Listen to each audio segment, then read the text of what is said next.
around my story. I am addicted to food. I suffer a lot. I need help. I've tried to give up, but I fail every time. Hamburgers. Who can give up eating hamburgers, especially with barbecue sauce? I didn't mind this kind of addiction, but I'm getting ahead of myself. Let me begin by introducing myself. I am Patricia, 15 years old, living with my parents and my brother. I lead a quiet life. No interests, no hobbies, except for eating, that is. Food is my faithful friend. It never leaves me. It is my partner, my soulmate. But having food as your soulmate has insidious side effects. A dark side, if you will. It denies me a healthy life, robs me of the energy to play, and causes me to sleep excessively.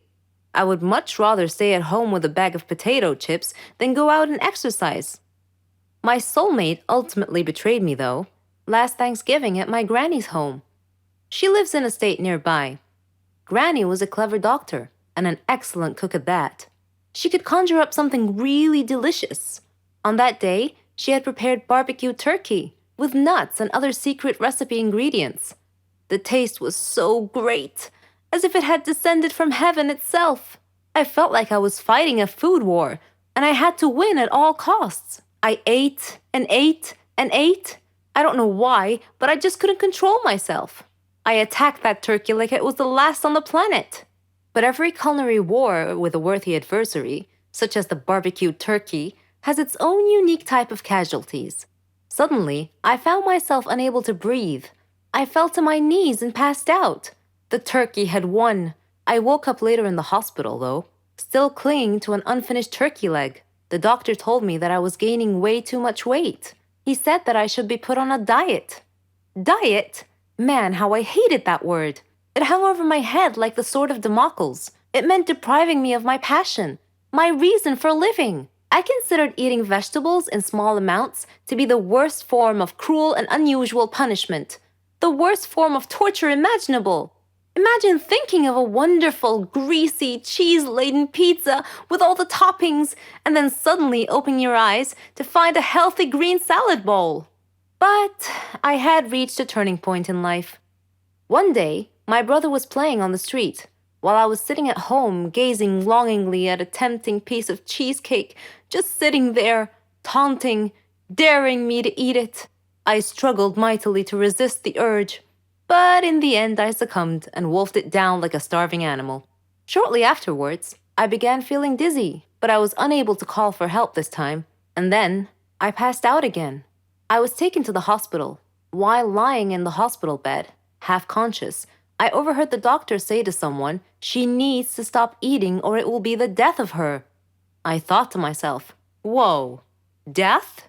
So I made up my mind right then, right there. I resolved to fight a new war, a war against my appetite.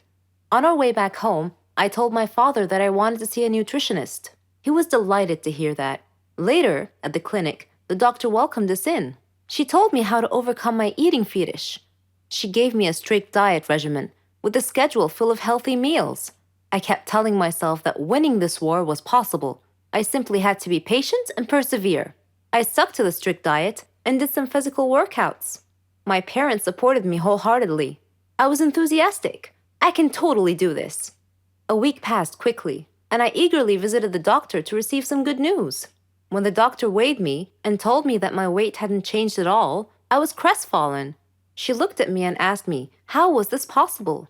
I told her I didn't know, because I was following her diet thoroughly, though it did require a tremendous effort on my part.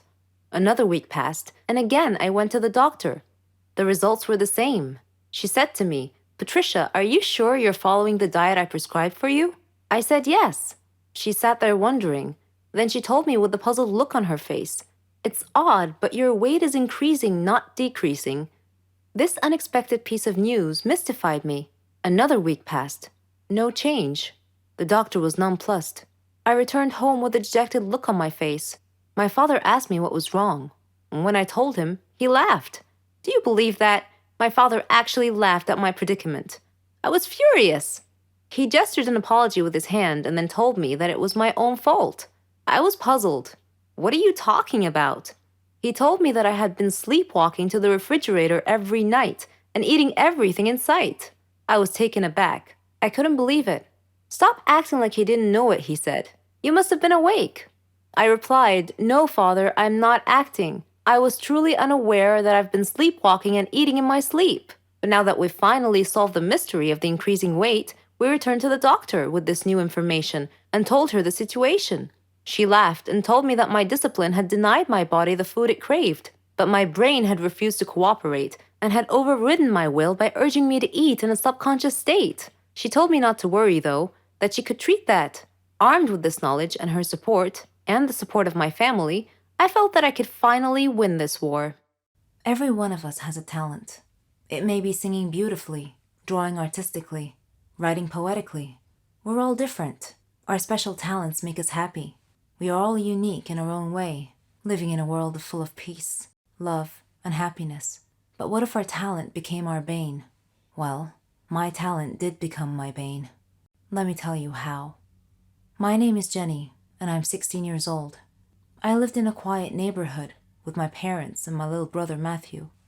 I didn't have a lot of friends or hobbies. I was only interested in social media, but I always had a feeling that I had something unique, something that distinguished me from others. Turned out I was right. It all started on my grandmother's birthday. My family and I were traveling to her home to celebrate the occasion.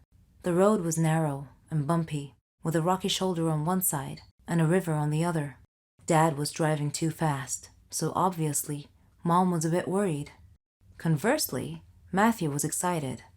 It was raining so hard that day that Dad feared the weather might get even worse, so he was driving faster than he should have, to try to arrive at Grandma's house quickly.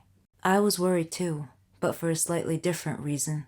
I had a feeling of impending doom on that trip. The rain got progressively worse. There was almost continuous lightning and thunder. Suddenly, we saw a big truck that had stopped on the road ahead of us. Mom screamed. Dad swerved to avoid hitting the truck and lost control of the car, which had gone on one of its sides and off the road into the river. It was the most frightening situation I had ever experienced in my whole life. We went underwater, and I felt as if we were in an aquarium. Dad was unconscious, and his forehead was bleeding. Mom was struggling, and Matthew was paralyzed with fear, his eyes tightly shut. Then, my vision went dark. When I woke up, I found myself in a hospital bed, with a team of doctors around me. When I asked them about my family, the look on their faces told me that I was the sole survivor of that horrible accident. Several days had passed since the accident. I was having trouble sleeping. The doctors gave me some sleeping pills. They even tried hypnosis to help me sleep. Grandma came to visit me. She was very sad. She said I could come live with her. My whole life was turned upside down in an instant. A police officer at the hospital was kind enough to drive Grandma and I to her home. After he dropped us off,